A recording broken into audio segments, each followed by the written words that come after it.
Selamat datang di Bisako, saluran yang menyuarakan kisah perempuan yang bangkit dari luka terdalam dan memilih hidup untuk dirinya sendiri.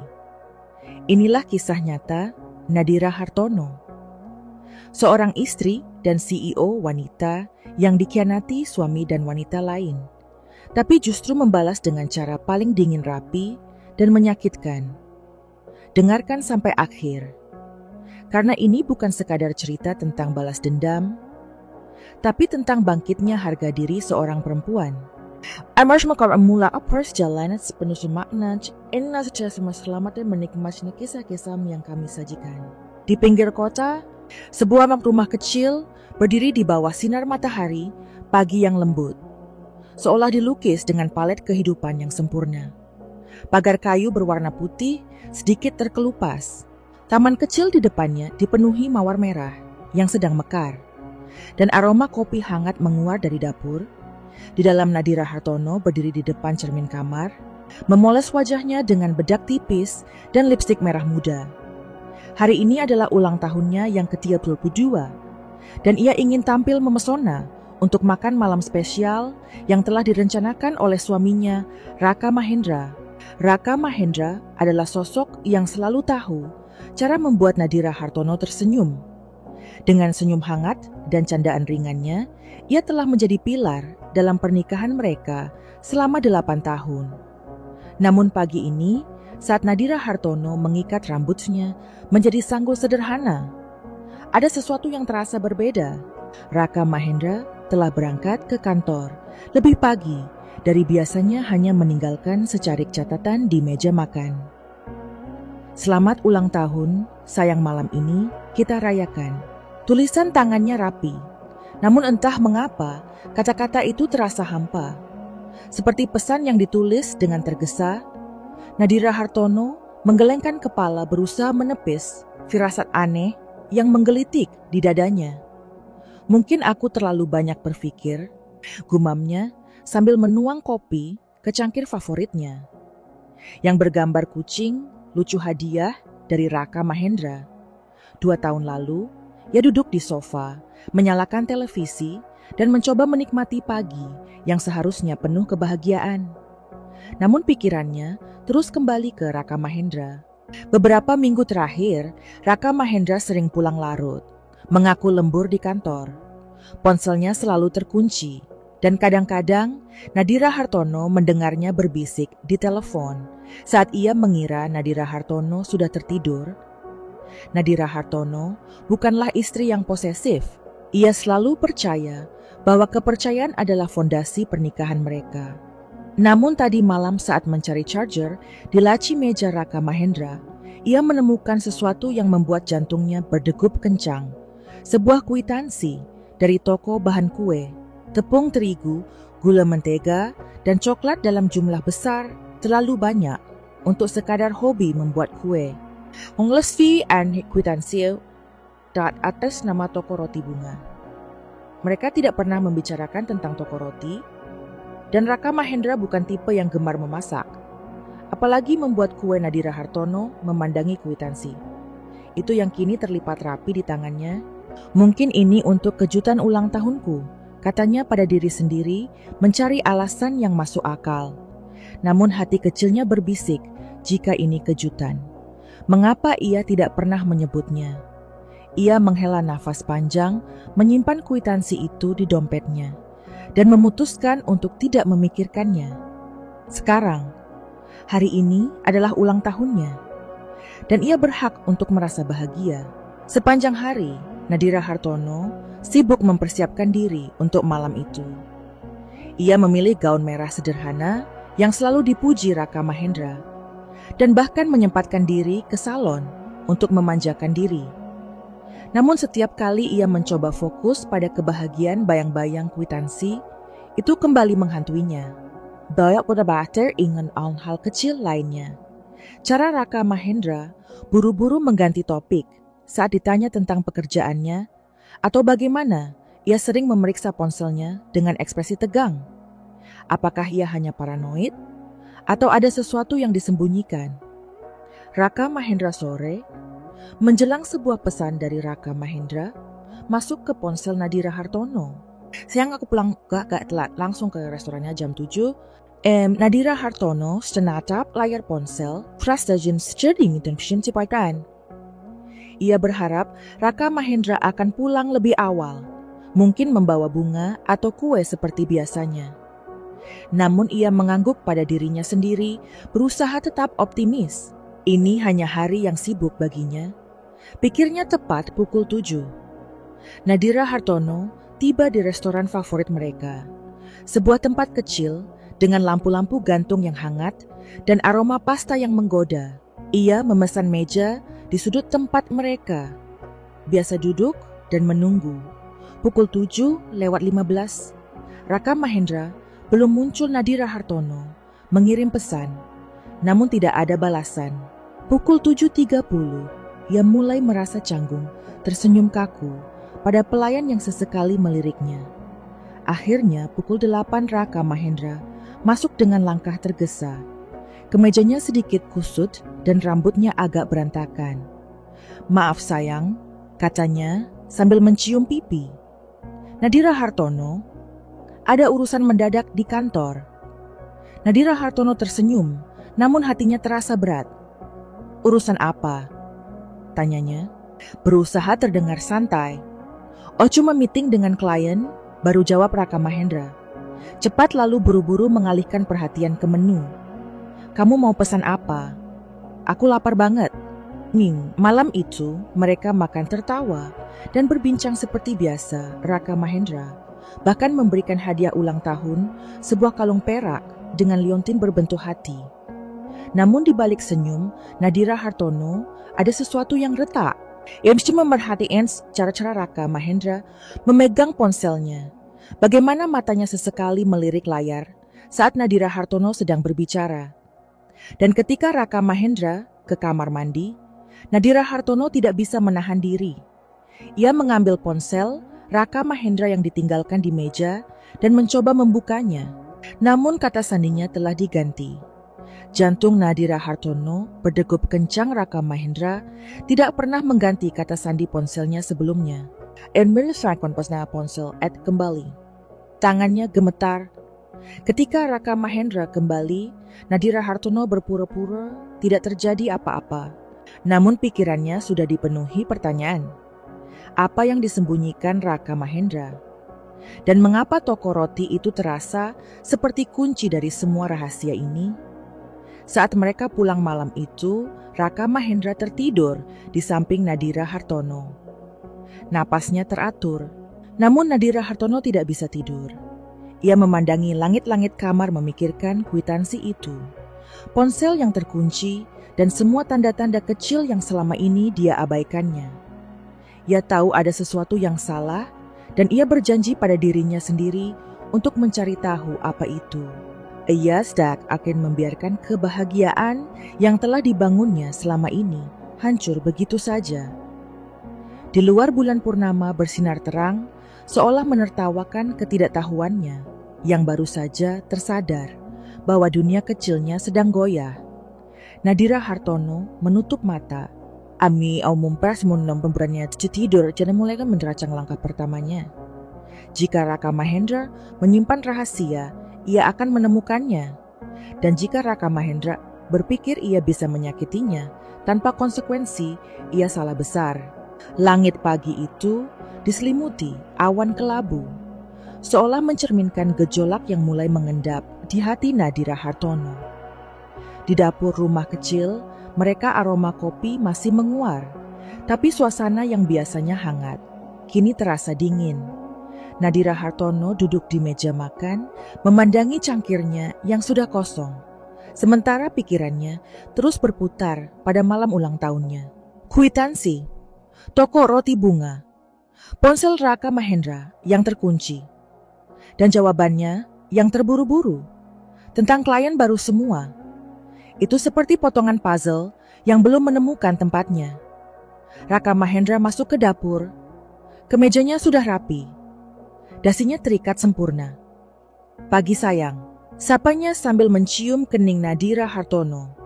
Suaranya terdengar ceria, Tapi ada ketegangan di sudut matanya yang tidak luput dari perhatian Nadira Hartono. Ia mengangguk tersenyum tipis dan memperhatikan setiap gerakan Raka Mahendra. Cara ia buru-buru menuang kopi, cara ia menghindari kontak mata lebih lama dari biasanya, semua terasa salah. "Kamu hari ini sibuk?" tanya Nadira Hartono. Suaranya dibuat santai, meski jantungnya berdegup kencang. Raka Mahendra meneguk kopinya lalu mengangguk. "Iya, ada presentasi penting. Mungkin aku pulang agak malam lagi." Ia meletakkan cangkirnya di wastafel, mencium pipi Nadira Hartono, dan bergegas keluar. Pintu depan tertutup dengan bunyi pelan meninggalkan Nadira Hartono dalam keheningan yang menusuk. Nadira Hartono tidak langsung bergerak. Ia duduk diam memandangi meja makan tempat catatan ulang tahun. Raka Mahendra masih tergeletak. Ada sesuatu dalam dirinya yang menolak untuk mempercayai bahwa ini semua hanya paranoia. Ia bangkit mengambil dompetnya dan menarik kwitansi dari toko bahan kue itu. Tangannya sedikit gemetar saat membaca kembali detailnya. Tepung terigu, 50 kilo, gula pasir, 30 kilo coklat batangan, dan lusinan bahan lain yang tidak masuk akal untuk kebutuhan rumah tangga. Nama toko roti bunga tercetak jelas di bagian atas, bersama alamat di kawasan yang tidak terlalu jauh dari rumah mereka. "Apa yang kamu rencanakan?"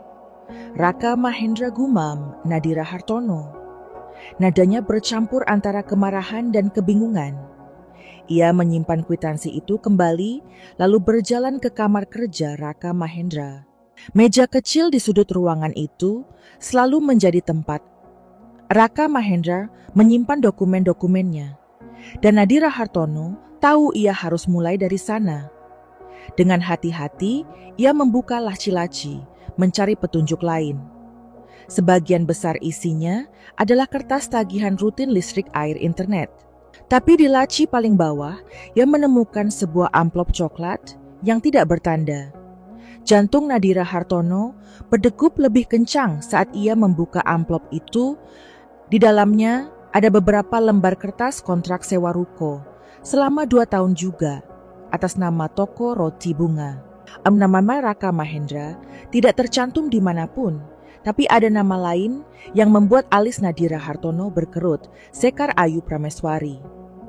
Nama itu terasa asing, namun ada sesuatu di dalam diri Nadira Hartono yang merasa pernah mendengarnya. Ia mencoba mengingat, mungkin dari obrolan santai Raka Mahendra, atau dari pesan singkat yang sekilas ia lihat di ponsel suaminya. Nadira Hartono meletakkan kontrak itu di meja tangannya. Kini benar-benar gemetar. Ia mencoba menenangkan diri, bernapas dalam-dalam, tapi pikirannya sudah berlari liar. Apakah ini proyek bisnis yang disembunyikan Raka Mahendra? Atau sesuatu yang lebih buruk? Ia kembali ke sofa ruang tamu, membuka laptop, dan mulai mencari informasi tentang toko roti bunga. Tidak banyak yang muncul, hanya sebuah akun media sosial yang baru dibuat dengan beberapa foto perkembangan pembangunan ruko. Salah satu foto menunjukkan tumpukan bahan kue yang mirip dengan kwitansi yang ditemukannya. Dan di sudut foto ada seseorang yang wajahnya tidak terlihat jelas, tapi pakaiannya Nadira Hartono. Yakin itu jaket biru favorit Raka Mahendra malam itu saat Raka Mahendra pulang. Nadira Hartono sudah menyiapkan makan malam seperti biasa, ayam panggang, kentang tumbuk, dan salad menu favorit Raka Mahendra. Tapi di balik senyumnya yang hangat, Nadira Hartono sedang mengamati.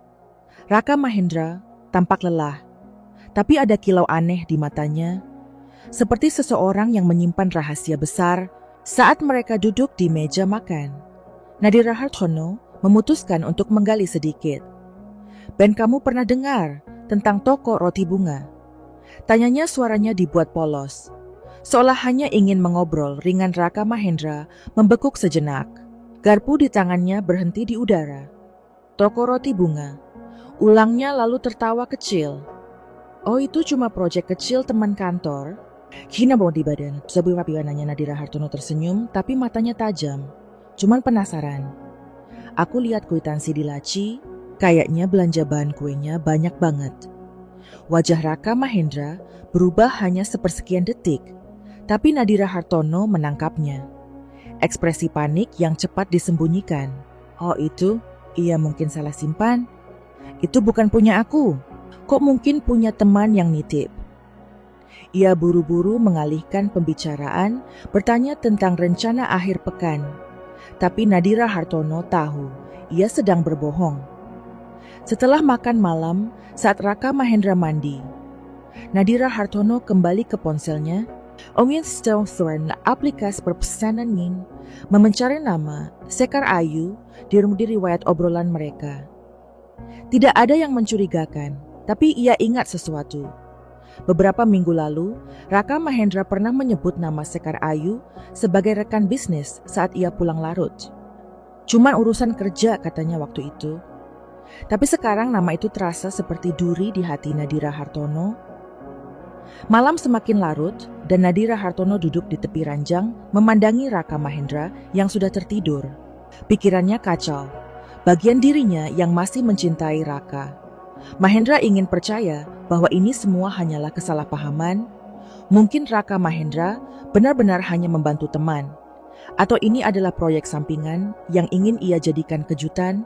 Tapi bagian lain dari dirinya yang lebih keras, yang lebih curiga, berbisik bahwa ada sesuatu yang jauh lebih gelap di balik semua ini. Nadira Hartono mengambil ponselnya, membuka aplikasi perbankan, dan memeriksa rekening bersama mereka. Saldo masih aman, tapi ia memperhatikan beberapa transaksi kecil yang tidak biasa pembayaran ke toko. Bahan bangunan transfer ke rekening yang tidak dikenalnya. Oh, jumlahnya tidak besar, tapi cukup untuk membuat alisnya berkerut. Ia menutup aplikasi itu.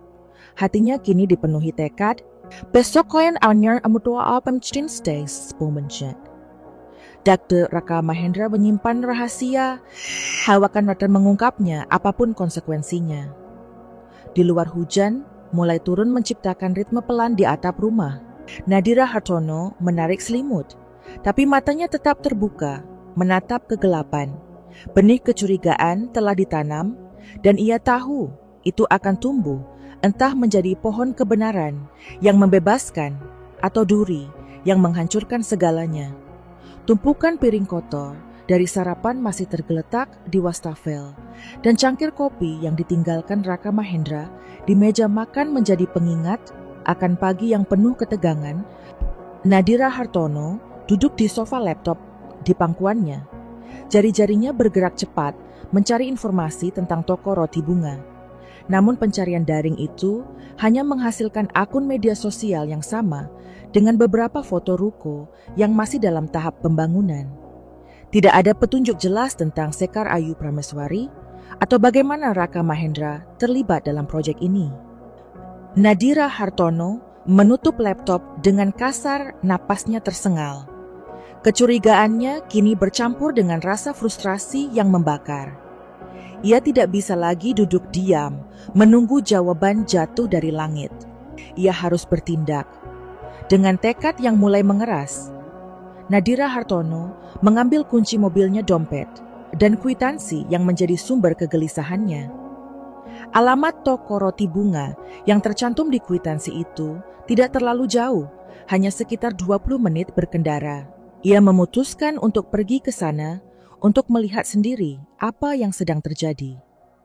Perjalanan menuju alamat itu terasa seperti perjalanan menuju tepi jurang. Jalanan kota yang biasanya ramai terasa hening, hanya diisi oleh dentuman jantung Nadira Hartono dan pikiran yang berputar liar. Apa yang sopo wis cukup uwes? Tanyanya pada diri sendiri. Tangannya mencengkeram kemudi lebih erat. Mungkin ini benar-benar hanya proyek bisnis? Amun komen aku salah.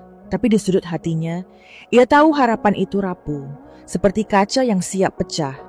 Saat mobilnya memasuki kawasan yang dituju, Nadira Hartono melihat deretan ruko-ruko baru dengan plang yang masih kosong. Di salah satu sudut, ia menemukan ruko dengan papan nama, sementara bertuliskan toko roti bunga. Segera dibuka, Jantungnya berdegup kencang saat ia memarkir mobil di seberang jalan. Cukup jauh untuk tidak mencolok, tapi cukup dekat untuk mengamati ruko. Itu masih dalam tahap renovasi tumpukan kayu dan karung semen berserakan di depan. Dan beberapa pekerja sibuk memasang kaca jendela. Nadira Hartono mematikan mesin mobil. Matanya terpaku pada pintu masuk ruko. Ia tidak tahu apa yang diharapkannya. Raka Mahendrajat ucut sekingon Washington penjelasan yang masuk akal.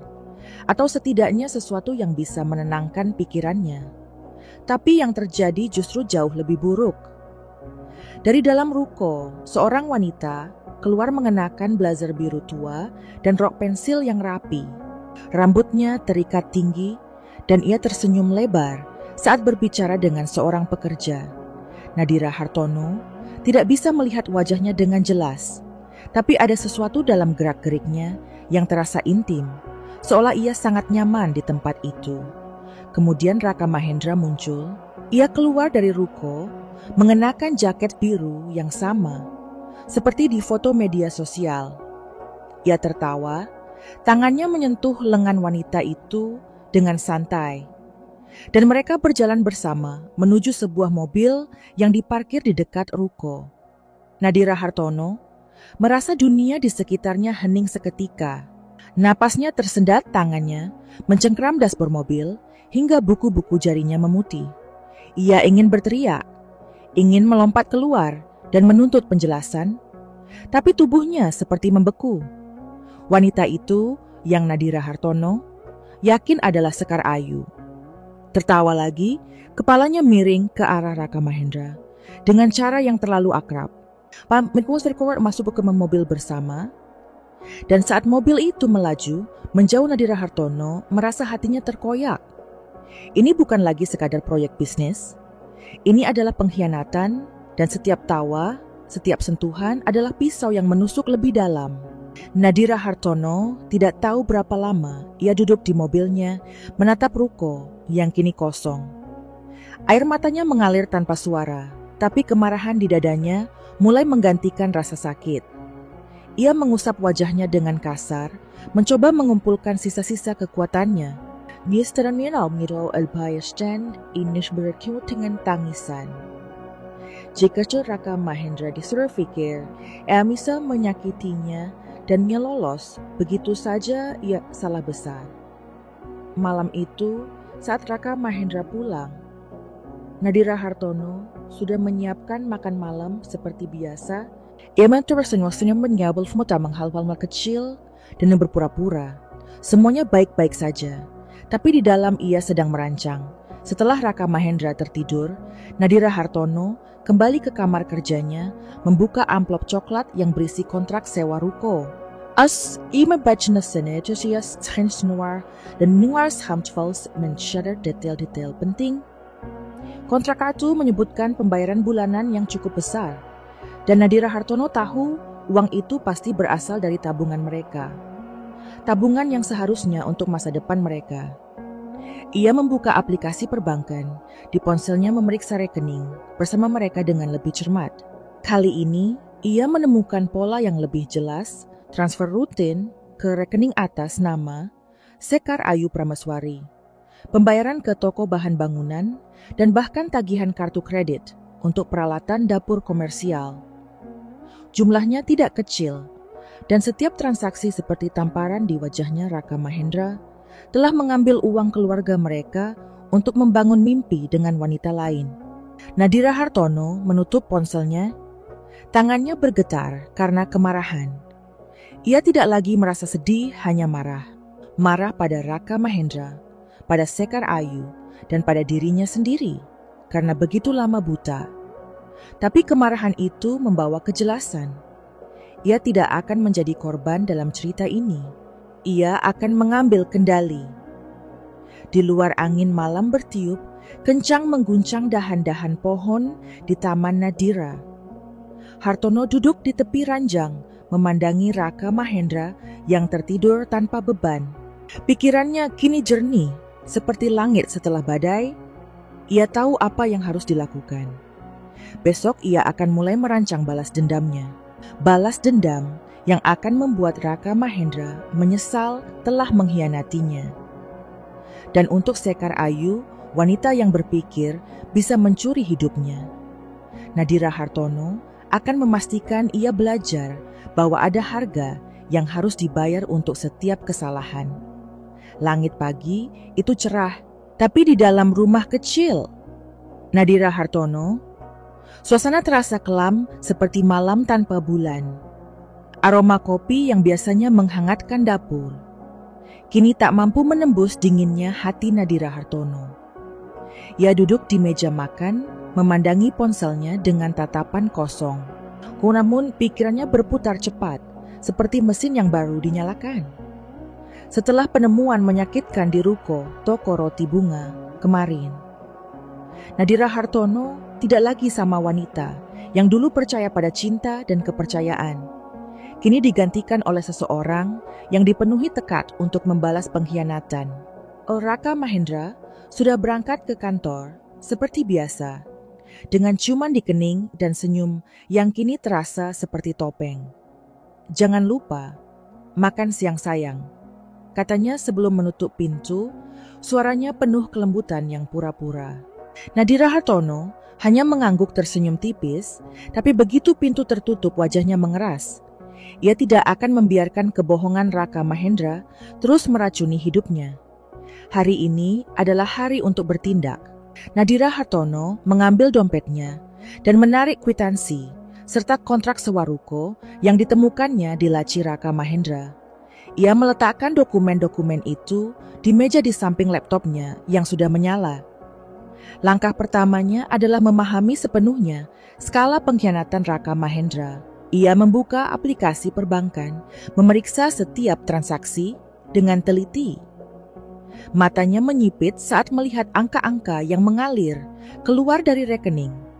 Bersama mereka, transfer ke Sekar Ayu Prameswari, pembayaran ke kontraktor, dan tagihan kartu kredit untuk peralatan dapur yang jelas-jelas bukan untuk rumah mereka. Totalnya sudah mencapai puluhan juta. Dan itu hanya yang terdeteksi dalam beberapa bulan terakhir. Uang kita gumam.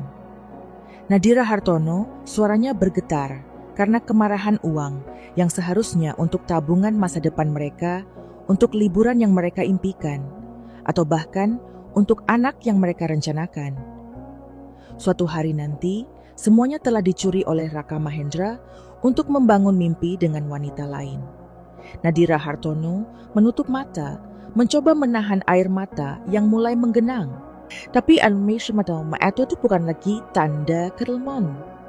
Mereka adalah bahan bakar untuk rencananya. Nadira Hartono membuka laptop dan mulai mencari informasi tentang hak-haknya atas rekening bersama. Ia memiliki kuasa penuh untuk mengelola dana di rekening itu. Ide itu muncul seperti kilat. Jika Raka Mahendra bisa mengambil uang mereka tanpa izin, mengapa ia tidak bisa melakukan hal yang sama? Tapi ia tidak ingin bertindak gegabah. Harus Raka Mahendra, tapi juga melindungi dirinya sendiri. Langkah berikutnya adalah kartu kredit Raka Mahendra. Nadira Hartono tahu Raka Mahendra menggunakan kartu kredit untuk sebagian besar pembayaran toko roti, termasuk tagihan kontraktor dan peralatan.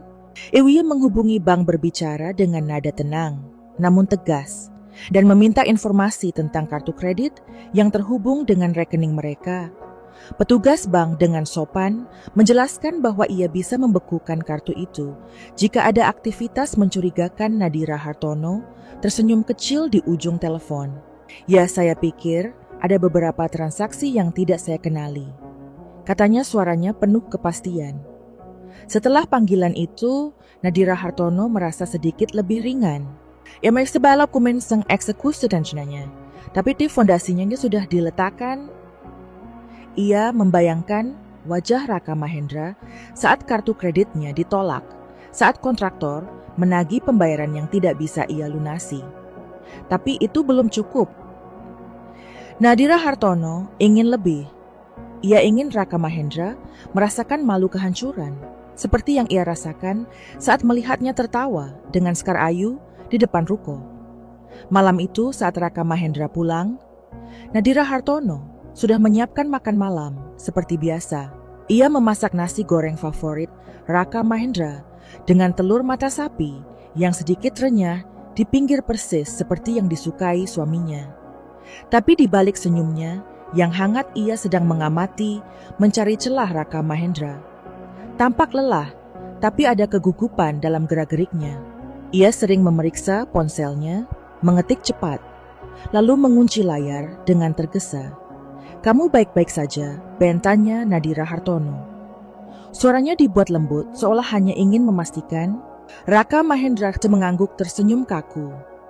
Ia cuma capek, kerjaan lagi banyak. Ia buru-buru mengalihkan pembicaraan bertanya tentang rencana Nadira Hartono untuk akhir pekan. Tapi Nadira Hartono tidak tertipu. Ia tahu Raka Mahendra sedang menyembunyikan sesuatu, dan setiap kebohongan yang keluar dari mulutnya hanya memperkuat dekat Nadira Hartono. Setelah makan malam, saat Raka Mahendra mandi, Nadira Hartono kembali ke kamar kerja. Ia membuka laci meja Raka Mahendra, lagi kali ini dengan lebih berani. Di antara tumpukan kertas, ia menemukan buku catatan kecil yang tidak pernah ia lihat sebelumnya. Di dalamnya ada daftar pengeluaran untuk toko roti, biaya renovasi gaji pekerja, bahkan rencana pembelian oven industri. Di halaman terakhir ada coretan tangan Raka Mahendra Sekar Ayu. Pastikan dekorasi selesai sebelum 15 Mei. Grand opening harus sempurna. Nadira Hartono menutup buku itu. Tangannya bergetar. Tanggal 15 Mei hanya 3 minggu lagi. Itu berarti Raka Mahendra dan Sekar Ayu sedang berlomba menyelesaikan toko roti. Dan mereka jelas tidak mengharapkan Nadira Hartono mengetahuinya. Tapi sekarang ia tahu dan ia tidak akan membiarkan grand opening itu terjadi tanpa konsekuensi. Nadira Hartono duduk di tepi ranjang memandangi Raka Mahendra yang sudah tertidur. Pikirannya kini jernih seperti pisau yang baru diasah. Yang Shintkers menguram dalam tabungan. Mereka membekukan kartu kredit Raka Mahendra dan memastikan proyek toko roti itu runtuh. Tapi yang terpenting, ia ingin Raka Mahendra dan Sekar Ayu merasakan malu di depan semua orang yang mereka coba buat kagum. Ia membayangkan momen ketika kontraktor menagih di depan umum, ketika kartu kredit Raka Mahendra ditolak, dan ketika Sekar Ayu menyadari bahwa mimpinya hancur karena kesalahan yang ia buat. Ada beberapa restoran dalam daerah Stabau Sneng Anyas dipersara oleh suaranya sejangkrik di taman Nadira Hartono. Menarik selimut, tapi matanya tetap terbuka, menatap kegelapan. Rencana balas dendamnya kini seperti peta yang jelas di kepalanya, dan setiap langkah membawa kepuasan yang dingin. Raka Mahendra mungkin berpikir ia bisa menyakitinya tanpa akibat, tapi ia akan segera belajar bahwa pengkhianatan selalu punya harga, dan Nadira Hartono akan memastikan harganya sangat mahal. Nadira Hartono duduk dengan secangkir teh yang sudah dingin. Di depannya laptop menyala dengan layar aplikasi. Perbankan menampilkan saldo rekening bersama mereka. Angka itu yang dulu menjadi simbol keamanan dan impian masa depan, kini terasa seperti pengingat pengkhianatan. Raka Mahendra Nadira Hartono menatap layar itu, jari-jarinya menggantung di atas keyboard ragu, hanya sejenak sebelum tekadnya mengeras. Hari ini, ia akan mengambil langkah pertama dalam rencana balas dendamnya, menguras tabungan yang telah dicuri Raka Mahendra untuk toko roti Sekar Ayu. Malam sebelumnya, Nadira Hartono telah menghabiskan waktu berjam-jam merancang setiap detail. Ia tahu tindakannya harus cepat tepat dan tidak meninggalkan jejak yang bisa membuatnya terlihat bersalah. Ia telah menghubungi bank berbicara dengan petugas dengan nada tenang, namun penuh otoritas, memastikan bahwa ia memiliki hak penuh atas rekening bersama.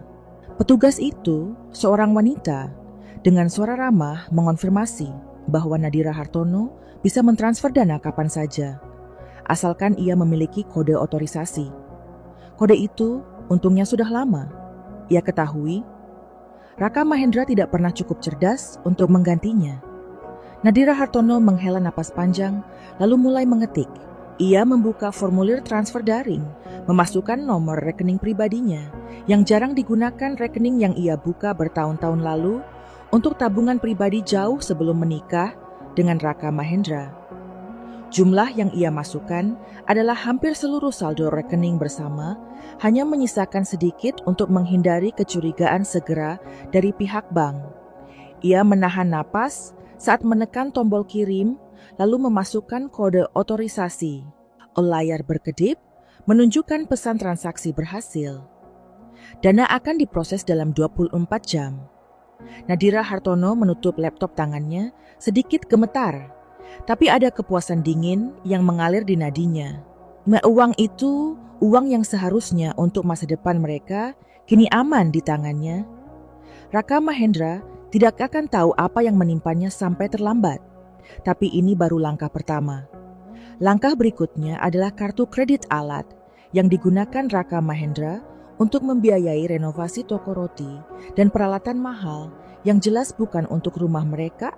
Nadira Hartono mengambil ponselnya dan menghubungi bank lagi kali ini untuk divisi kartu kredit. Ia berbicara dengan petugas lain, seorang pria dengan suara monoton, dan melaporkan aktivitas mencurigakan pada kartu kredit Raka Mahendra. Saya khawatir ada transaksi yang tidak saya otorisasi. Katanya, suaranya dibuat penuh kekhawatiran. Petugas itu menjelaskan bahwa kartu bisa dibekukan sementara hingga investigasi selesai, dan Nadira Hartono setuju tanpa ragu.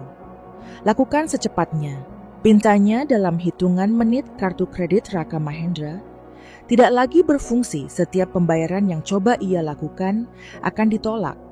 Nadira Hartono meletakkan ponselnya, merasakan gelombang kepuasan yang lebih kuat. Ia membayangkan Raka Mahendra berdiri di depan kontraktor, mencoba membayar tagihan dengan kartu yang tidak lagi berguna. Wajahnya memerah karena malu, tapi rencananya belum selesai. Ia ingin memastikan Raka Mahendra dan Sekar Ayu merasakan dampaknya secara langsung di depan orang-orang yang mereka coba buat kagum dengan toko roti mereka. Malam itu, Raka Mahendra pulang lebih larut dari biasanya. Kemejanya kusut, rambutnya sedikit berantakan, dan ada ketegangan di wajahnya yang tidak bisa disembunyikan. Nadira Hartono menyambutnya dengan senyum hangat, seperti istri yang penuh perhatian menyajikan makan malam sederhana, esop ayam dan nasi putih. Tapi matanya tidak pernah lepas dari Raka Mahendra, mengamati setiap gerakan, setiap ekspresi. Ada sesuatu yang berbeda. Malam ini, Raka Mahendra tampak gelisah, sering memeriksa ponselnya dan menghela napas panjang. "Ada apa, Ben? Kamu kelihatan capek banget," tanya Nadira Hartono, suaranya lembut, seolah hanya ingin menunjukkan kepedulian.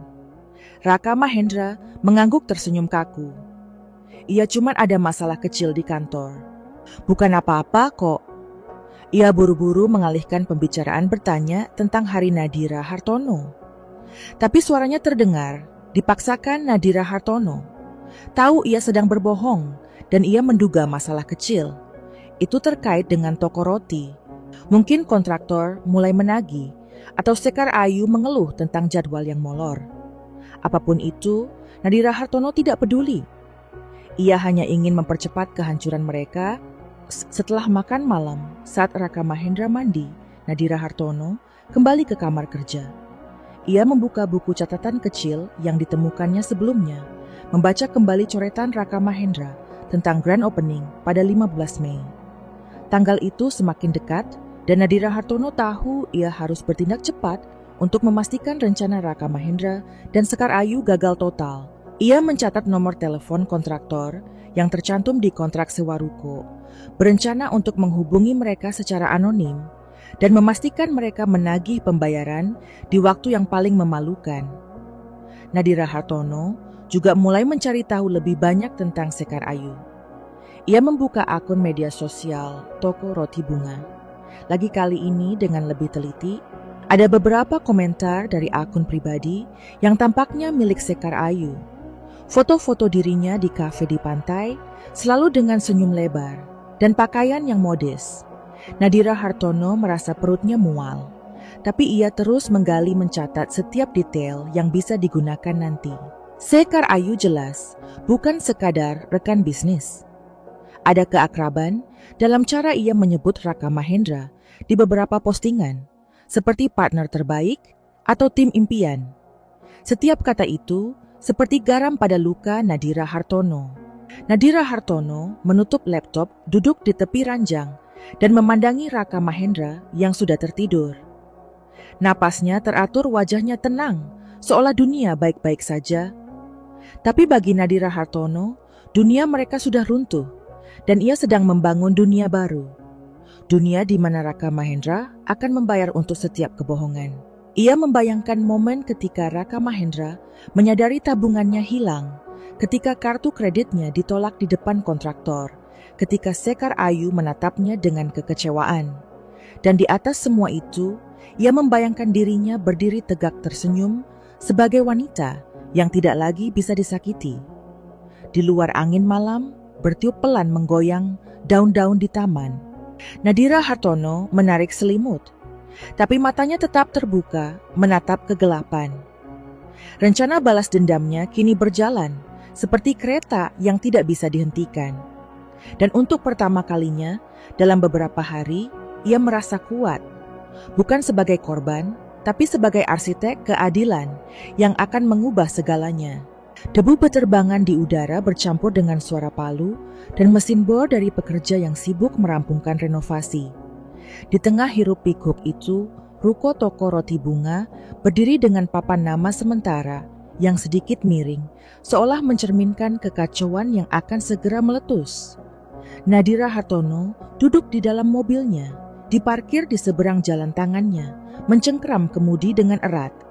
Matanya tajam mengamati setiap gerakan di depan ruko, menunggu momen yang telah ia rencanakan dengan cermat.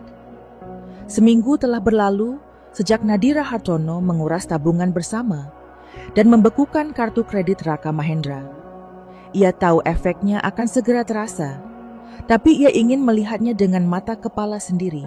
Ia ingin menyaksikan Raka Mahendra terhuyung-huyung di bawah beban kebohongannya.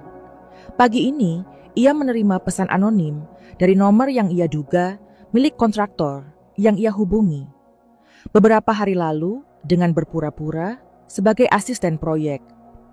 Pesan itu singkat, pembayaran terakhir harus dilunasi hari ini. Kami står afkek lokasi Shengdani. Nadira Hartono tersenyum kecil saat membaca pesan itu. Panggung sudah disiapkan dan sekarang saatnya pertunjukan dimulai. Nadira Hartono memeriksa jam di dashboard mobil pukul 11.45. Ia tahu Raka Mahendra biasanya berada di ruko sekitar waktu ini berdasarkan pengamatan sebelumnya. Sekar Ayu juga kemungkinan besar ada di sana mengawasi dekorasi atau berpose untuk foto media sosial mereka.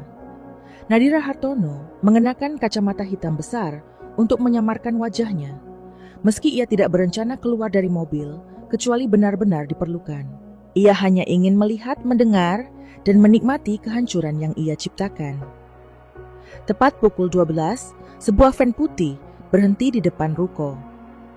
Dua pria kekar turun, salah satunya membawa map berisi dokumen. Amerik Stam adalah kontraktor, dan dari seberapa di bawah tubuh mereka stum, kalau langkah tegas, wajah serius. Nadira Hartono tahu mereka tidak datang untuk berbasa-basi. Beberapa pekerja di lokasi berhenti sejenak melirik ke arah van, tapi tidak ada tanda-tanda Raka Mahendra atau Sekar Ayu. Nadira Hartono mulai gelisah, khawatir rencananya akan gagal. Tapi kemudian pintu ruko terbuka dan Raka Mahendra keluar diikuti oleh Sekar Ayu. Raka Mahendra mengenakan kemeja biru yang sedikit kusut, rambutnya agak berantakan, tapi senyumnya masih dipaksakan. Sekar Ayu di sampingnya tampak seperti biasa. Blazer rapi, rok pensil, dan senyum lebar yang seolah tidak pernah pudar. Mereka berbicara dengan kontraktor, dan meski Nadira Hartono tidak bisa mendengar percakapan dari jarak ini, ia bisa melihat ketegangan mulai muncul. Kontraktor yang memegang map mengeluarkan selembar kertas, menunjuk-nunjuk ke arah ruko, dan nada suaranya naik, terdengar samar hingga ke mobil. Nadira Hartono. Nadira Hartono menurunkan sedikit kaca jendela. Mobil berusaha menangkap kata-kata itu. Sudah 2 minggu terlambat, kami tidak bisa lanjut kalau tidak ada pembayaran hari ini, kata kontraktor dengan suara keras. Wajah Raka. Mahendra memucat tangannya, menggosok-gosok lehernya. Tanda nervus yang Nadira Hartono kenali dengan baik. Sekar Ayu melangkah maju mencoba menenangkan situasi. Tapi kontraktor tidak bergeming. Kami butuh 50 juta rupiah sekaligus atau pekerjaan berhenti. Pilih Raka. Mahendra mengangguk cepat mengeluarkan dompetnya dan mengambil kartu kredit yang Nadira Hartono tahu sudah tidak berfungsi. Ia menyerahkan kartu itu ke kontraktor yang berjalan ke van untuk memproses pembayaran dengan mesin EDC. Nadira Hartono menahan nafas, jantungnya berdegup kencang. Enter adalah momen yang ia tunggu. Beberapa pekerja mulai berkumpul penasaran dengan keributan itu, dan beberapa pengunjung ruko tetangga juga melirik ke arah mereka. Kontraktor kembali dengan wajah merah padam, melempar kartu kredit ke tangan Raka Mahendra. Kartu ini ditolak. Apa-apaan ini? Kalian main-main sama kami. Teriaknya, suaranya menggema, membuat beberapa pekerja tertawa kecil, dan orang-orang di sekitar mulai berbisik. Wajah Raka Mahendra memerah, matanya berkeliling mencari jalan keluar. Sekar Ayu tanpa panik, tangannya mencengkram lengan Raka. Mahendra berbisik cepat, tapi Raka Mahendra hanya menggeleng, suaranya gemetar saat mencoba menjelaskan. Ini pasti kesalahan bang. Saya sudah cek dulu, tunggu sebentar, kata Raka Mahendra, suaranya nyaris memohon. Ia mengeluarkan ponselnya, mencoba menghubungi bank. Tapi Nadira Hartono tahu itu sia-sia. Kartu itu Anda sudah imperfuen, pengakuan yang bisa Pak ia lakukan. Kontraktor tidak sabar. Ia melempar map dokumen ke tanah, berteriak bahwa ia akan menuntut jika pembayaran tidak diselesaikan hari ini. Sekar Ayu mencoba menengahi lagi, tapi suaranya tenggelam di bawah kemarahan kontraktor. Nadira Hartono dari dalam mobil merasa jantungnya melonjak karena kepuasan. Ia melihat Raka Mahendra, pria yang dulu ia kira sempurna, kini berdiri dengan wajah penuh malu di depan kerumunan kecil yang mulai terbentuk. Sekar Ayu yang selalu tanpa percaya diri, kini tampak kecil, tangannya gemetar saat mencoba mengambil ponselnya. Nadira Hartono ingin tertawa, ingin berteriak, tapi ia menahan diri.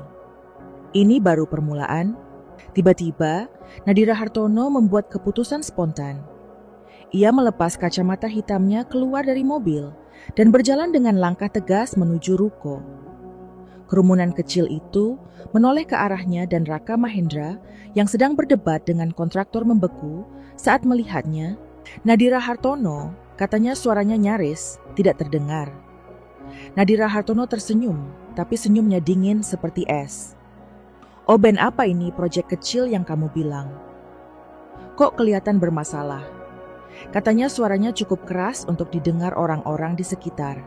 Beberapa pekerja menahan tawa, dan kontraktor meliriknya dengan bingung. Sekar Ayu menatap Nadira Hartono dengan mata membelalak, wajahnya memucat Nadira Hartono. Ini bukan seperti yang kamu pikir, kata Raka Mahendra, berusaha mendekat. Tapi Nadira Hartono mengangkat tangan menghentikannya. Jangan Tommy, katanya tajam, aku cuman mau lihat apa yang kamu lakukan dengan uang kita. Ia menoleh ke kontraktor yang masih marah. Berapa yang mereka utang? Mungkin aku bisa bantu jelaskan kenapa kartunya ditolak. Oh, kontraktor 정시를 방문하셔서 upward meneramannya selapus jumlah tagihan. Tapi Nadira Hartono tidak benar-benar mendengarkan. Ia hanya ingin Raka Mahendra dan Sekar Ayu merasakan tatapan orang-orang, bisikan-bisikan yang mulai menyebar. Ia ingin mereka tahu bahwa rahasia mereka sudah terbuka dan bahwa Nadira Hartono bukan lagi istri yang bisa dibodohi.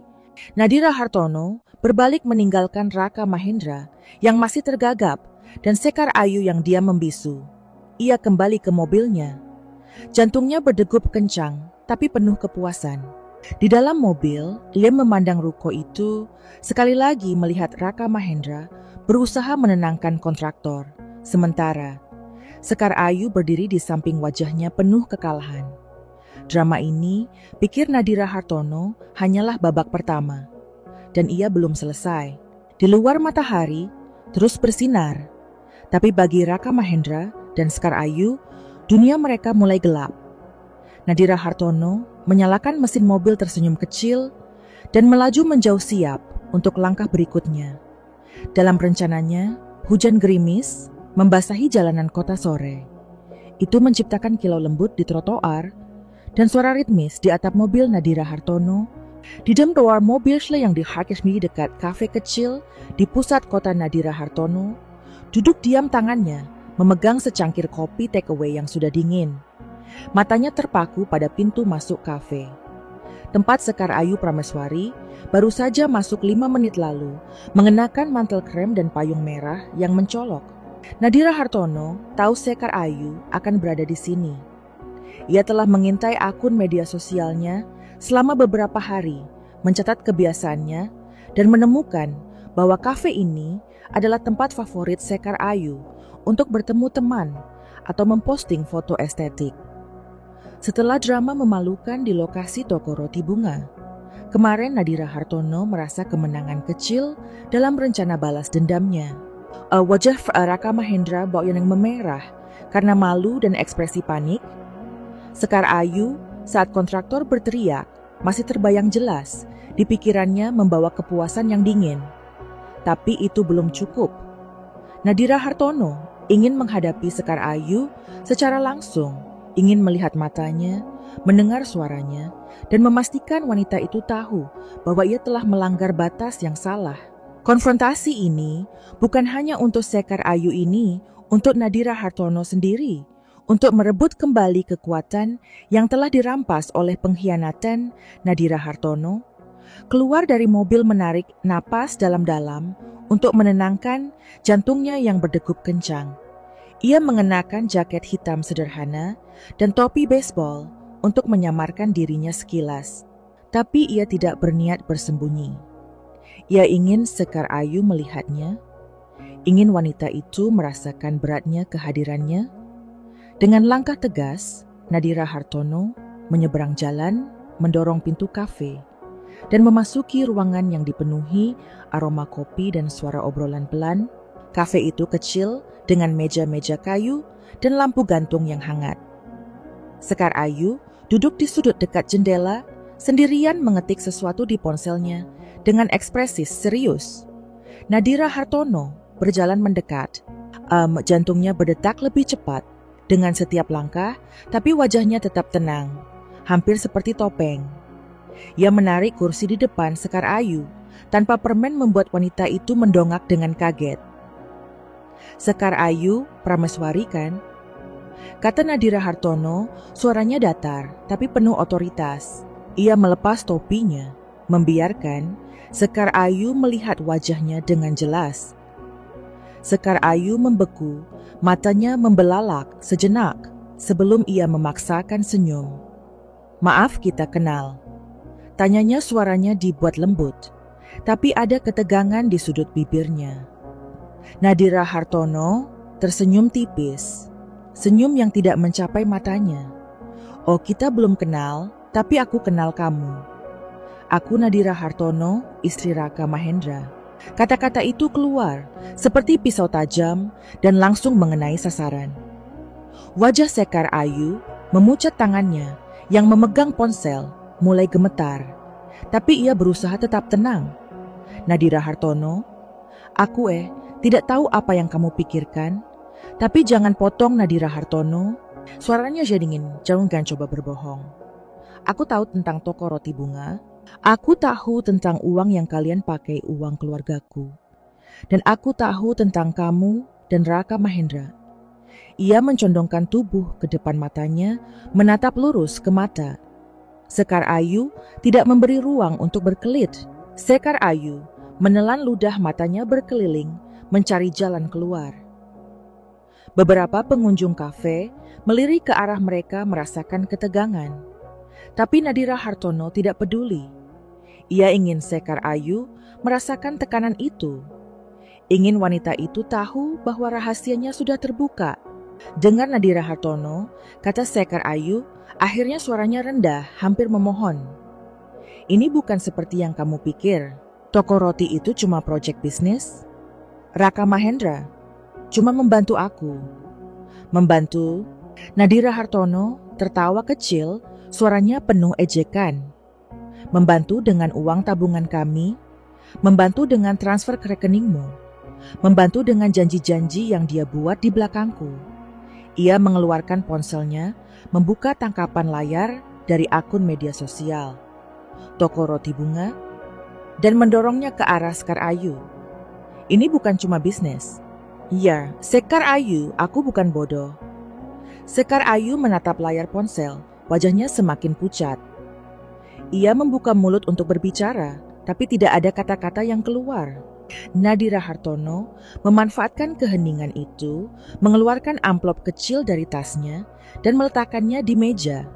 Di dalamnya adalah salinan, kontrak sewa ruko, dan beberapa bukti transfer dari rekening bersama ke rekening Sekar Ayu. Ini cuma sebagian dari yang aku punya, kata Nadira Hartono. Dan aku bisa pakai ini untuk lebih dari sekadar obrolan di kafe. Sekar Ayu menatap amplop itu, tangannya gemetar. Apa yang kamu mau? Tanyanya akhirnya, suaranya nyaris berbisik. Aku tidak mau masalah. Nadira Hartono, aku cuma ingin membuka toko roti. Itu impianku, impianmu. Nadira Hartono menggeleng kemarahan, di dadanya membakar. Kamu pikir kamu bisa membangun impianmu dengan menghancurkan hidupku, dengan mencuri suamiku. Ia mencondongkan tubuh lebih dekat. Humornya Governata tapi penuh ancaman. Dengar baik-baik. Sekar Ayu, aku tahu segalanya. Dan aku secara fantaskan toko rotimu itu dan pernah buka. Aku masih akan pastikan kau dan Raka Mahendra menyesal pernah memulai ini. Sekar Ayu menatap Nadira Hartono. Matanya berkaca-kaca. Tapi ada sesuatu di wajahnya. Bukan hanya ketakutan, tapi juga kemarahan. Kamu pikir ini cuma salahku? Katanya suaranya mulai naik Raka Mahendra yang datang padaku. Dan Hamish yang bilang bahwa dia tuh tidak bahagia bahwa kalian punya masalah. Aku cuma cukup, bentak Nadira Hartono. Suaranya cukup keras hingga beberapa pengunjung menoleh. Ia menarik nafas dalam-dalam, menenangkan diri. Jangan coba membenarkan dirimu. Kamu tahu dia sudah menikah. Kamu stosum aja senautai came around to me. Answer maksud martips as pilihan. And thou si oras kabus aku nama mengkar dan sing cuma mengakibatnya. Nadira Hartono bangkit, menyimpan amplop dan mode ponselnya. Tapi sebelum pergi ia menatap Sekar Ayu sekali lagi. Jauhi suamiku, jauhi toko roti itu. Karena kalau kamu tidak berhenti, aku akan pastikan semua orang tahu siapa kamu sebenarnya. Ia berbalik, meninggalkan Sekar Ayu yang duduk membisu, wajahnya penuh kekalahan. Di luar hujan semakin deras, membasahi jaket Nadira Hartono saat ia berjalan kembali ke mobil. Jantungnya masih berdegup kencang, tapi ada kelegaan yang mulai mengalir. Konfrontasi itu bukan hanya tentang Sekar Ayu, itu tentang Nadira Hartono merebut kembali kendali atas hidupnya. Ia tahu Sekar Ayu tidak akan menyerah begitu saja. Dan Raka Mahendra mungkin akan mencoba menyelamatkan mimpinya dengan Sekar Ayu. Tapi Nadira Hartono sudah siap. Ia telah mengambil tabungan mereka, membekukan kartu kredit. Dan sekarang ia telah menanam benih ketakutan di hati Sekar. Ayu Nadira Hartono masuk ke mobil, menyalakan mesin, dan memandang kafe. Sekali lagi, melalui kaca yang basah. Di dalam Sekar Ayu masih duduk di meja menatap kosong ke arah jendela. Nadira Hartono tersenyum kecil, sebuah senyum yang penuh tekad. Drama di ruko kemarin adalah pukulan pertama. Konfrontasi ini adalah pukulan kedua. Dan untuk pukulan berikutnya, Nadira Hartono akan memastikan Raka Mahendra dan Sekar Ayu tidak pernah bangkit lagi. Malam itu, langit di atas kota diselimuti, awan tebal menahan cahaya bulan, dan menciptakan suasana kelam yang mencerminkan keheningan di rumah Nadira Hartono. Di dalam ruang makan lampu gantung memancarkan cahaya kuning lembut. Tapi suasana di meja makan terasa dingin, seperti udara sebelum badai. Nadira Hartono duduk di ujung meja memandangi piring makan malam yang belum disentuh, sup krim jamur, dan roti panggang menu yang biasanya disukai Raka Mahendra. Tapi malam ini, Raka Mahendra tidak menyentuh makanannya. Ia duduk dengan kepala tertunduk. Tangannya menggenggam garpu, tanpa tujuan wajahnya pucat dan penuh ketegangan. Sejak drama di lokasi toko roti bunga dan konfrontasi Nadira Hartono dengan Sekar Ayu Raka, Mahendra telah berubah. Ia pulang friend out about misternya, tapi tidak lagi dengan senyum atau candaan ringan. Matanya sering kosong, ponselnya jarang disentuh, dan percakapannya dengan Nadira Hartono hanya sebatas basa-basi. Nadira Hartono tahu mengapa proyek toko roti yang menjadi mimpinya bersama Sekar Ayu kini terhenti. Kontraktor menolak melanjutkan pekerjaan tanpa pembayaran, dan kartu kredit yang ia andalkan telah lumpuh. Tabungan bersama mereka yang ia pikir masih aman kini kosong, meski ia belum tahu. Itu ulah Nadira Hartono. Kehancuran yang Nadira Hartono rencanakan mulai menunjukkan tarinya. Dan malam ini ia ingin melihat seberapa dalam luka yang telah ia torehkan. "Ben kamu, kenapa makanannya enggak disentuh?" kata Nadira Hartono. Suaranya dibuat lembut seolah penuh perhatian. Tapi matanya tajam mengamati setiap ekspresi di wajah Raka Mahendra. Raka Mahendra menghela napas, panjang meletakkan garpu dengan gerakan lambat. "Aku cuma lagi banyak pikiran," katanya. Suaranya rendah dan parau, ada masalah di proyek sampingan agak rumit. Nadira Hartono mengangguk, menyembunyikan senyum kecil di balik cangkir tehnya. "Proyek sampingan? Maksudnya toko roti itu?" Tanyanya nada polosnya sengaja dibuat untuk mengorek lebih dalam. Wajah Raka Mahendra membeku sejenak. Matanya melirik Nadira Hartono dengan cepat sebelum kembali menunduk. "Iya itu, tapi bukan apa-apa kok, cuma urusan kecil." Ia berusaha tersenyum, tapi senyumnya kaku seperti topeng yang retak.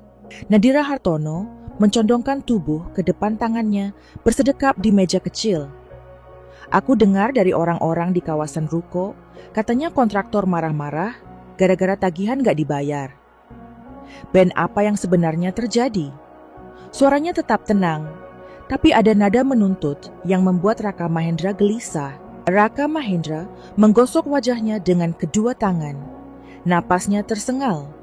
"Nadira Hartono, ini cuma kesalahpahaman bang, lagi bermasalah. Kartunya error.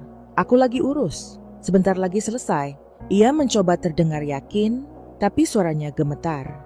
Dan Nadira Hartono tahu ia sedang berbohong.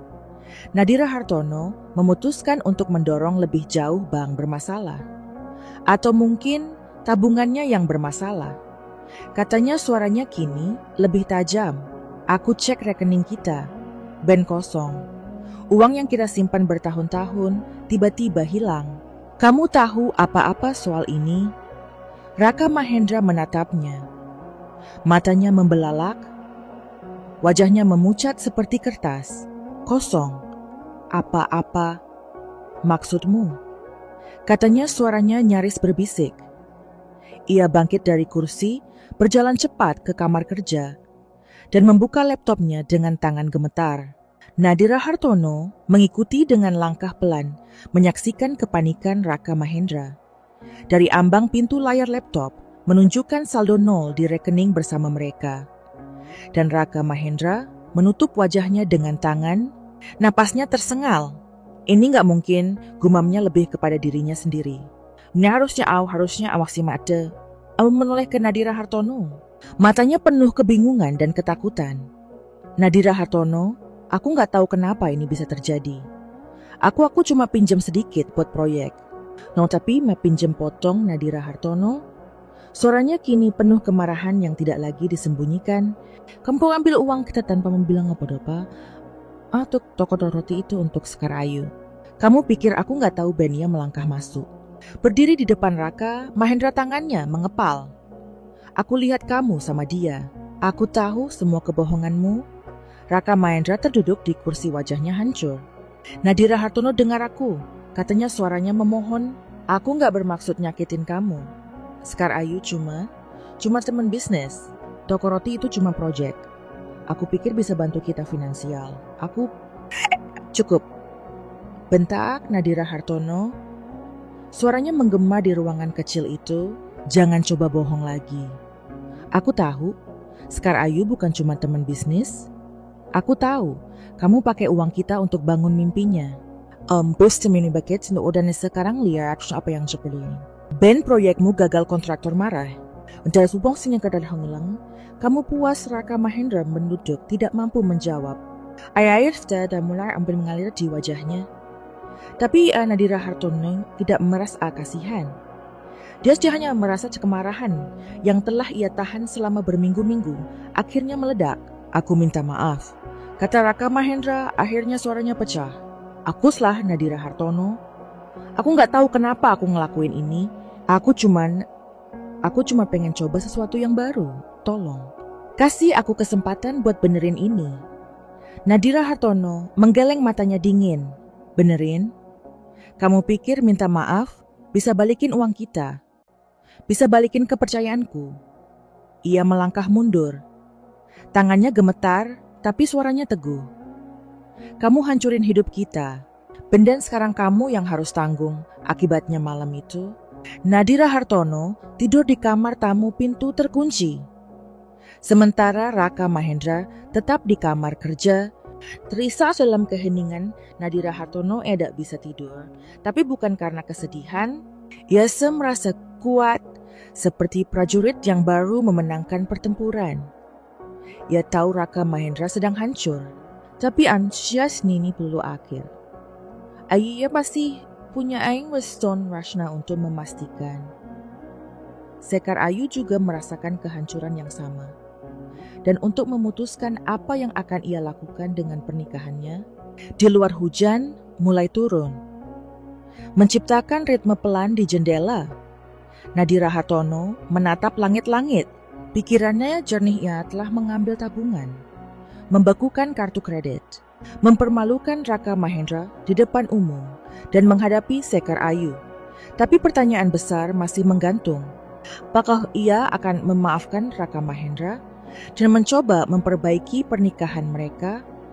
Atau apakah ia akan meninggalkannya untuk selamanya? Jawaban itu belum jelas. Tapi satu hal pasti, Nadira Hartono tidak lagi wanita yang bisa diinjak. Ia adalah api. Dan siapapun yang menyakitinya, yang akan pekarong. Cahaya pagi menyelinap melalui celah-celah tirai kamar tamu, menerangi wajah Nadira Hartono yang terjaga sepanjang malam. Dia duduk di tempatnya tepat tidur, memandangi dinding kosong yang terasa seperti cerminan kehampaan di hatinya. Hujan kemarin sudah reda, meninggalkan udara yang segar dan aroma tanah basah. Tapi di dalam rumah kecil itu, suasana tetap tegang, seperti senar biola yang siap putus. Konfrontasi dengan Raka Mahendra malam sebelumnya masih bergema di pikirannya. Air mata Raka Mahendra, permintaan maafnya yang penuh keputusasaan, dan kemarahan Nadira Hartono yang meledak setelah berminggu-minggu tertahan. Tapi kini, setelah semua itu, Nadira Hartono dihadapkan pada pertanyaan yang lebih berat. Apa yang akan ia lakukan? Selanjutnya, Nadira Hartono bangkit berjalan pelan ke dapur dan membuat secangkir teh tanpa suara rumah. Terasa hening, hanya dipecah oleh suara jam dinding yang berdetak monoton. Raka Mahendra masih di kamar kerja, mungkin tertidur di kursi, atau terus terjaga seperti Nadira Hartono terjebak dalam penyesalannya sendiri. Nadira Hartono tidak peduli. Ia tidak ingin melihat wajahnya, tidak ingin mendengar suaranya, setidaknya untuk saat ini. Pikirannya terlalu penuh dengan keputusan yang harus ia buat, keputusan yang akan menentukan masa depannya. Nadira Hartono duduk di meja makan, memandangi cangkir teh yang mengepul. Ia telah berhasil menghancurkan mimpi Raka Mahendra dan Sekar Ayu. Tabungan bersama telah ia amankan kartu kredit. Raka Mahendra lumpuh kontraktor telah menghentikan pekerjaan di toko roti bunga. Dan Sekar Ayu kini tahu bahwa Nadira Hartono bukan wanita yang bisa dianggap remeh. Tapi kemenangan itu tidak terasa seperti yang ia bayangkan. Ada kepuasannya, tapi juga kekosongan seperti prajurit yang memenangkan perang. Tapi kehilangan rumahnya dalam proses itu. Ia mengambil ponselnya, membuka galeri foto, dan menggulir ke gambar-gambar lama. Album fotonya dan Raka Mahendra pantai tertawa di bawah matahari terbenam. Ada foto mereka di hari pernikahan, wajah mereka penuh harapan. Ada juga foto-foto kecil dari momen sehari-hari. Raka Mahendra membuat wajah konyol saat sarapan Nadira Hartono mencium pipinya di taman gambar-gambar itu. Seperti pisau mengingatkannya pada cinta yang dulu ia pikir akan abadi. Tapi sekarang cinta itu telah tercemar oleh kebohongan. Dan Nadira Hartono tidak yakin apakah ia memaafkan atau bahkan ingin mencoba. Pagi itu, Nadira Hartono mendapat telepon dari sahabatnya, Clara, yang sudah lama tidak ia hubungi. Clara dengan suaranya yang penuh semangat mengajak Nadira Hartono untuk bertemu di kafe favorit mereka. "Kamu kayaknya butuh cerita. Aku bisa dengar dari suaramu," kata Clara, dan Nadira Hartono tidak bisa menolak. Ia membutuhkan seseorang untuk mendengar seseorang yang bisa membantu menjernihkan pikirannya. Di kafe, dengan aroma kopi dan kue yang menggoda, Nadira Hartono menceritakan semuanya kepada Clara tentang kwitansi toko roti Sekar Ayu dan rencana balas dendamnya yang telah membuahkan hasil. Clara mendengarkan dengan mata membelalak, sesekali menggeleng tak percaya. "Kamu benar-benar warrior," dikatanya setengah kagum, setengah khawatir. "Tapi sekarang apa? Kamu sudah hancurin mimpinya. Raka Mahendra sudah bikin Sekar Ayu takut. Terus kamu mau apa? Tetap sama dia? Atau pergi?" Pertanyaan itu yang juga menghantui Nadira Hartono terasa lebih berat saat diucapkan oleh orang lain. Ia mengias kopinya, mencoba mencari jawaban. "Aku nggak tahu," Lil katanya akhirnya. Suaranya rendah. "Bagian diriku masih sayang sama Raka Mahendra. Dia salah, tapi 8 tahun nggak gampang dilupain. Tapi bagian lain, aku nggak bisa percaya lagi. Setiap kali aku lihat dia, aku cuma ingat Sekar Ayu, toko roti, dan semua kebohongan itu." Clara mengangguk tangannya, memegang tangan Nadira Hartono dengan lembut. "Kamu nggak harus putusin sekarang. Tapi kamu harus pikirin apa yang bikin kamu bahagia. Bukan cuma balas dendam. Bukan cuma ngebuktiin kamu kuat. Kamu layak hidup yang nggak penuh drama kayak gini." Kata-kata Clara seperti cermin memaksa Nadira Hartono melihat dirinya sendiri. Ia kuat ya, tapi kekuatannya telah ia gunakan untuk menghancurkan, bukan membangun. Apakah ia ingin terus hidup dalam kemarahan? Atau apakah ia ingin menemukan kedamaian, entah dengan atau tanpa Raka Mahendra? Pertanyaan itu terus bergema saat ia pulang ke rumah, menemukan Raka Mahendra duduk di sofa ruang tamu, wajahnya kusut dan matanya merah. "Nadira Hartono," kata Raka Mahendra, suaranya parah saat melihatnya masuk.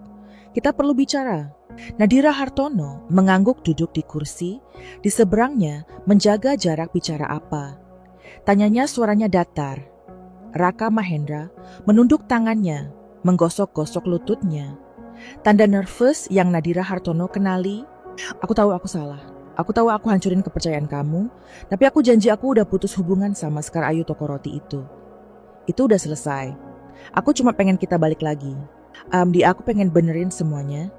Nadira Hartono menatapnya mencari tanda-tanda kebohongan, tapi yang ia lihat hanya penyesalan. Tapi penyesalan itu tidak cukup untuk menghapus luka. "Ben, kamu pikir minta maaf, bisa balikin apa yang udah kamu lakuin. Uang kita, kepercayaanku, hidup kita. Katanya suaranya mulai naik. Kamu pilih Sekar Ayu, kamu pilih toko roti itu daripada aku. Sekarang pas semuanya hancur, kamu minta aku balik. Raka Mahendra menangis, air matanya jatuh ke lantai.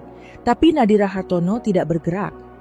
Ia merasa hatinya terbelah antara cinta yang masih tersisa dan kemarahan yang masih membara. Aku kasih kamu waktu, katanya akhirnya. Suaranya dingin. Aku gak janji apa-apa, Ben. Tapi kalau kamu mau, aku pertimbangin buktikan. Bukan cuma kata-kata malam itu. Nadira Hartono kembali ke kamar tamu. Pikirannya masih kacau. Ifdah had khutuf ens ornak bahkan mungkin muda. Tetap beresman Raka Mahendra berarti menghadapi bayang-bayang pengkhianatan setiap hari. Tapi meninggalkannya berarti melepaskan 8 tahun kenangan baik dan buruk. Di luar angin, bertiup pelan membawa aroma hujan yang masih tersisa. Nadira Hartono menutup mata berusaha menemukan jawaban dalam kegelapan tahu bahwa apapun pilihannya, ia harus memilih untuk dirinya sendiri. Langit pagi itu cerah dengan awan putih tipis yang bergerak pelan di cakrawala, seolah menandakan akhir dari badai yang telah mengguncang hidup Nadira Hartono selama berminggu-minggu. Di dalam rumah kecil yang dulu penuh kehangatan, kini terasa seperti museum kenangan. Setiap sudut menyimpan cerita cinta, pengkhianatan, dan pertempuran batin. Nadira Hartono berdiri di depan cermin kamar, memandangi wajahnya yang tampak lebih tua, lebih bijaksana, tapi juga lebih kuat. Hari ini adalah hari di mana ia akan membuat keputusan akhir tentang nasib pernikahannya dengan Raka Mahendra. Dan lebih penting lagi, tentang masa depannya sendiri. Seminggu telah berlalu sejak konfrontasi terakhir dengan Raka Mahendra ketika ia menangis memohon kesempatan untuk memperbaiki segalanya. Nadira Hartono memberinya waktu bukan karena ia yakin Raka Mahendra bisa berubah, tapi karena ia membutuhkan waktu untuk mendengarkan hatinya sendiri. Ia telah menghabiskan hari-hari itu dengan merenung, berbicara dengan Clara, dan bahkan berkonsultasi dengan seorang konselor pernikahan yang direkomendasikan temannya, konselor Sering Armita Parubayat.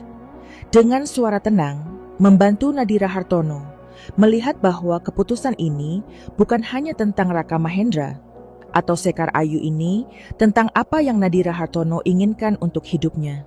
Nadira Hartono berjalan ke dapur, membuat secangkir kopi, dan duduk di meja makan yang kini terasa terlalu besar untuk 2 orang. Ia mengeluarkan buku catatan kecil, bukan milik Raka Mahendra, tapi miliknya sendiri, di mana ia telah mencatat pikiran dan perasaannya selama minggu terakhir. Di halaman terakhir, aku menulis 2 kata besar, kedamaian batin. Inilah yang ia cari sekarang, lebih dari balas dendam, lebih dari cinta yang telah retak. Tapi untuk sampai ke sana, ia harus membuat pilihan yang sulit. Raka Mahendra masuk ke dapur, langkahnya ragu. Wajahnya masih membawa bayang-bayang penyesalan. Ellen berkuat pada buah stendersen bestuars. Steleman sen menggarf into pouts. Art waktu membantu pekerjaan rumah dan bahkan menghapus semua kontak Sekar Ayu dari ponselnya yang ia tunjukkan kepada Nadira Hartono sebagai tanda transparansi. Tapi setiap kali Nadira Hartono memandangnya, ia masih melihat bayang-bayang toko roti transfer uang dan tawa Raka Mahendra bersama Sekar Ayu di depan ruko. Kepercayaan yang dulu menjadi fondasi pernikahan mereka kini seperti kaca yang pecah, tidak bisa diperbaiki sepenuhnya, hanya bisa dilem kembali dengan retakan yang tetap terlihat. Nadira Hartono, kata Raka Mahendra, suaranya pelan hampir takut. Bisa kita bicara? Nadira Hartono mengangguk menunjuk kursi di seberangnya. Raka Mahendra duduk, tangannya gelisah di atas meja. Aku tahu aku gak bisa balikin waktu, katanya, matanya tertunduk. Aku tahu aku hancurin apa yang kita punya, tapi aku serius. Aku pengen kita coba lagi. Aku akan lakuin apa saja buat balikin kepercayaan kamu. Nadira Hartono menatapnya mencari kebenaran di matanya. Tapi yang ia temukan adalah campuran penyesalan dan harapan yang rapuh. Ia menghela nafas meletakkan cangkir kopinya. Ben, aku dengar apa yang kamu bilang. Dan aku lihat kamu berusaha. Tapi aku gak bisa bohong. Setiap kali aku lihat, aku ingat semua yang kamu lakuin. Aku gak tahu apakah aku bisa hidup dengan bayang-bayang itu.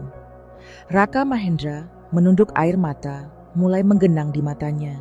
Tapi ia tidak berbicara. Nadira Hartono melanjutkan suaranya teguh tapi tidak kejam. Aku gak benci kamu, Ben. Tapi menakumunya aku napilih diriku sendiri sekarang.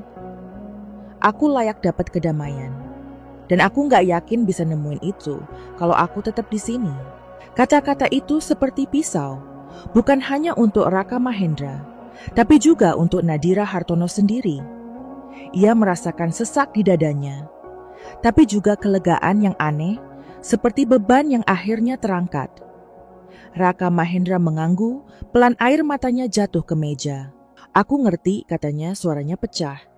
Aku cuma pengen bilang aku sayang kamu, dan aku akan selalu nyesel. Udah nyakitin kamu, Nadira Hartono. Tidak menjawab. Ia bangkit berjalan ke kamar dan mulai mengemas beberapa pakaiannya ke dalam koper kecil. Ia tidak akan pergi jauh. Clara telah menawarkan tempat tinggal sementara di apartemennya. Tapi ia tahu ia harus keluar dari rumah ini, dari kenangan yang menghantuinya. Saat ia menutup koper, ia memandang foto pernikahan di dinding tersenyum kecil, lalu melepasnya dan meletakkannya di laci. Itu bukan akhir dari dirinya, hanya akhir dari satu bab sore itu.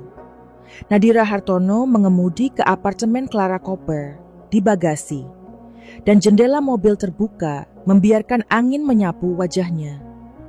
Ia merasa ringan seperti burung yang akhirnya lepas dari sangkar toko roti bunga yang pernah menjadi simbol pengkhianatan Raka Mahendra. Kini menjadi simbol kemenangan Nadira Hartono.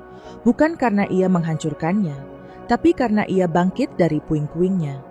Sekar Ayu, menurut kabar yang Nadira Hartono dengar dari Clara, telah meninggalkan kota. Mungkin karena malu, atau karena proyeknya gagal total. Raka Mahendra, sementara itu, harus hidup dengan konsekuensi pilihannya sendirian di rumah yang dulu penuh cinta. Di apartemen Clara, Nadira Hartono duduk di balkon kecil memandangi kota yang berkilau di bawah sinar senja. Clara bergabung dengannya membawa 2 gelas anggur. Kamu yakin sama keputusan ini? D, tanya Clara, suaranya penuh perhatian. Nadira Hartono mengangguk tersenyum kecil. Aku gak bilang ini gampang, tapi aku tahu ini yang terbaik buat aku. Aku pengen hidup yang gak penuh rasa takut atau curiga. Aku pengen bahagia lagi. Clara mengangkat gelasnya tersenyum. Ke awal baru deh, Nadira Hartono mengangkat gelasnya menatap langit yang kini berwarna oranye lembut. Ke awal baru ulangnya. Dan untuk pertama kalinya, dalam waktu yang lama, ia merasa damai. Di luar kota terus bergerak. Tapi bagi Nadira Hartono, dunia terasa baru penuh. Kemungkinan penuh harapan, dan yang terpenting penuh dengan dirinya sendiri. Setelah air mata dan kekecewaan Nadira tidak memilih menjadi korban selamanya. Ia bangkit mengambil alih kendali dan menunjukkan bahwa harga diri perempuan tidak bisa dibeli atau ditukar dengan cinta palsu. Kau jangan lupa subscribe ke Sneng Bisa Kok. Tempat kisah nyata menjadi kekuatan yang membuka mata